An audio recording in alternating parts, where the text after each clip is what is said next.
pagtutuwid. No? May mga plano kayo na dito na lang sa outreach sa amin gagawin yung paghahandog. No? May bata kaming ihahandog. Dito na lang sa amin. Alam nyo ba yon? Sampal yun sa mukha ng pastor. Binigay ang pastor sa inyo. Di ba? O, binasa natin. Hebreo 13:17. Magsitalima kayo, pasakop kayo, at sumunod sa mga namamahala sa inyo. Sila ay may pananagutang mag-alaga sa inyo at mananagot sila sa Diyos ukol dyan. Kung sila ay masusundin ninyo, magagalak sila sa pagtupad ng kanilang tungkulin. Kung hindi, sila ay mamimigati at hindi ito makakabuti sa inyo. Amen! Ay, ganun pala yun. Pag ang isang pastor pala ay umiyak sa harapan ng Panginoon, itinataas ka kasi matigas ang ulo mo. Ilang taon na hindi ka pa rin umuunlad sa pananampalataya. Ilang taon na pinakikisamahan ka pa rin ng pastor mo. Namimigati ang pastor mo para ikaw ay lumago. Ay, yan pala ay hindi makakabuti sa inyo. Amen? Kasi ilang beses na kayong itinutulak, sumama kayo sa gawain, paghanap kayo ng kaluluwa, mag-share kayo ng salita ng Diyos, magbigay kayo ng tapat at masaya. O, namimigati ang pastor. At ito po pala, pag nabigati ang pastor ukol sa pananalangin para sa inyo, hindi pala ito makabubuti sa inyo. Hindi po ako nagsabi ang salita ng Diyos. Amen? Kaya lalabas tayo ngayon sa comfort zone. Lahat tayo pinaunlad ng Diyos. Hallelujah! Amen! Masaya na ang buhay natin. Maaliwalas. Ha? May mga pagsubok man, hindi na natin yan binibigyan ng weight. Dahil alam natin, anumang pagsubok, kasama natin ang Diyos. Kasama natin ang Diyos! Hallelujah! Kaya magpapatuloy tayo. Kaya, pag nagtuwid ang spiritual leader, minsan hindi po yan tinatanggap ng marami. Kaya ang gusto nila, sila ay magre-rebelde. So, ang magandang isang magandang indicator na full proof na ang indicator na to ang siyang maintindihan nyo na ang problema ay hindi ang pastor, kundi kayo. Amen? So, ang pastor, nagsisikap na kayo ay samahan, itulak sa gawain. Pero, hindi ninyo sinusunod sapagkat nalulukuban pa ng isip ng kaaway ang inyong mga isip. Naglalagay ng mga kuta sa inyong isip para kayo hadlangang sumunod. At yan ang dapat ninyong ibagsak. Yan ang dapat ninyong durugin, tunawin, yung stronghold, yung kuta na nilalagay sa isip ninyo ng hindi pagsunod. Amen? May sarili kayong mga plano na gusto nyong gawin. So, ibinigay ng Biblia ng malinaw at maliwanag na itinuturo na tayo'y maaaring tumanggap ng pagtutuwid mula sa spiritual leaders. Amen? Andiyan pa ba kayo? Yes. Praise God. How many minutes? Hindi niyo ako inurasan. Ha? Dapat 10:30 tapos na tayo. 5 minutes na lang. Last 10 minutes. Okay, kasi meron po tayong gagawin ulit na tinawag ko po itong life course.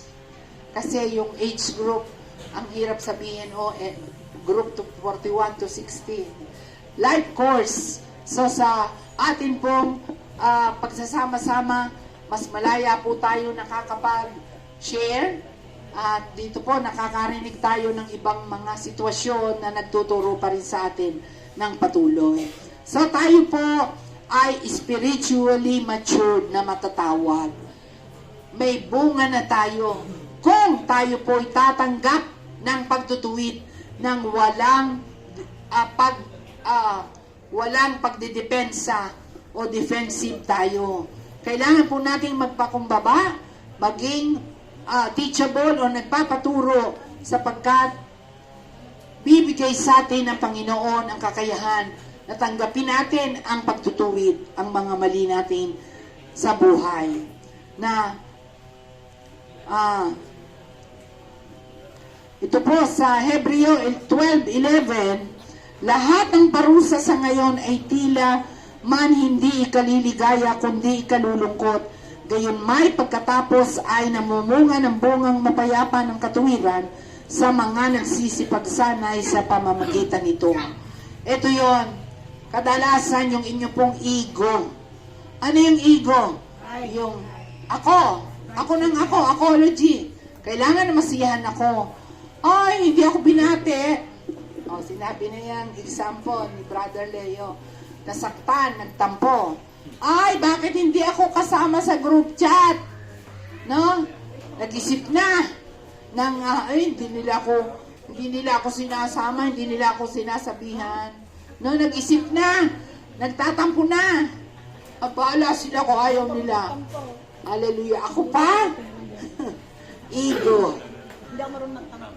Ego. Alam nyo, ang ego, inihalin tulad sa isang lobo o balloon na kapag ikaw pag ikaw nasasaktan, ayaw mong tanggapin yung pagtutuwid sa iyo, para kang lobo na nai-inflate. Anong tawag doon? Nahanginan. Lumalaki, pero sa sandaling ikaw ay i-rebuke, unti-unting nawawala yung tambok mo. Huwag mo palang hayaan na yung ego mo ay manatili sa puso mo dahil para yung balloon na kapag ikaw ay nakarinig ng pagtutuwid na ikaw ay pinupuna kasi mali yung iyong idea, mali yung iyong ugali, mali yung iyong plano, para kang tinusok. Ayun, dapat nawawala yung hangin mo. Yung pride mo, yung ego pala, pride lang. Hangin lang pala yan. Bad air. Hangin lang pala yung ego. Kaya, hindi po masarap ma-rebuke. Hindi rin po pleasant na harapin natin ang isang kaibigan na nagbibigay sa atin na tayo pagwikaan o tayo po ay tatanggap, kundi kabaligtaran, tayo po ay nagiging defensive o nagtatanggol tayo kesa sa ibahin ang kahulugan. Ay atin pong patunayan na ang tama ay ang salita ng Diyos, at dito po tayo sasang-ayon sa salita ng Diyos.